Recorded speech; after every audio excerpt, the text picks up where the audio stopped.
Professor doctor Ijaz Asghar ਸਾਹਿਬ, ਤੁਸੀਂ ਦੱਸੋ ਕਿ ਕੋਈ ਵੀ ਸਮਾਜ ਖੇਲਾਂ ਤੋਂ ਬਗੈਰ ਤਰੱਕੀ ਕਰ ਸਕਦਾ ਹੈ?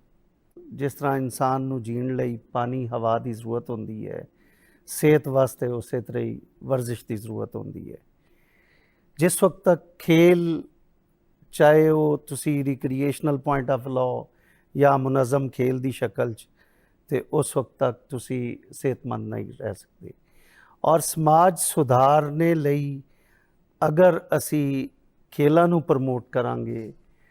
ਤੇ ਬੱਚਿਆਂ ਨੂੰ ਅਸੀਂ ਬੇਰਾਹ ਰਵੀ ਦਾ ਜਿਹੜੇ ਸ਼ਿਕਾਰ ਹੋ ਰਹੇ ਨੇ, ਜਿਹੜੇ ਅੱਜ ਕੱਲ੍ਹ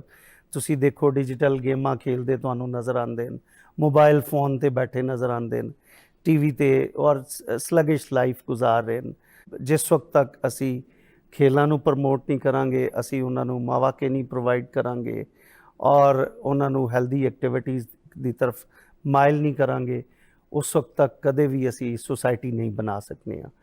ਔਰ ਸਪੈਸ਼ਲੀ ਸਾਡਾ ਜਿਹੜਾ ਇਹ ਸਾਊਥ ਏਸ਼ੀਆ ਦਾ ਖਿੱਤਾ ਹੈ, ਔਰ ਸਪੈਸ਼ਲੀ ਸਾਡਾ ਪਿਆਰਾ ਮੁਲਕ ਪਾਕਿਸਤਾਨ ਹੈ ਜਿਹੜਾ,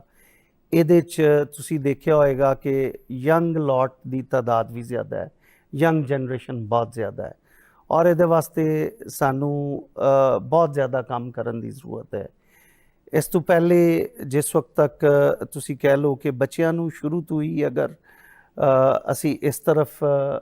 ਮਾਇਲ ਨਹੀਂ ਕਰਾਂਗੇ, ਸਕੂਲ ਲੈਵਲ ਤੋਂ ਹੀ, ਇਨੀਸ਼ੀਅਲ ਸਟੇਜ ਤੋਂ ਹੀ 3-4 ਸਾਲ ਦੇ, ਤਾਂ ਉਸ ਵਕਤ ਤੱਕ ਅਸੀਂ ਕਦੇ ਵੀ ਜਿਹੜਾ ਨਾ ਉਹਨਾਂ ਦੇ ਜ਼ਿਹਨ ਇਸ ਤਰਫ ਨਹੀਂ ਲੈ ਕੇ ਆ ਸਕਾਂਗੇ।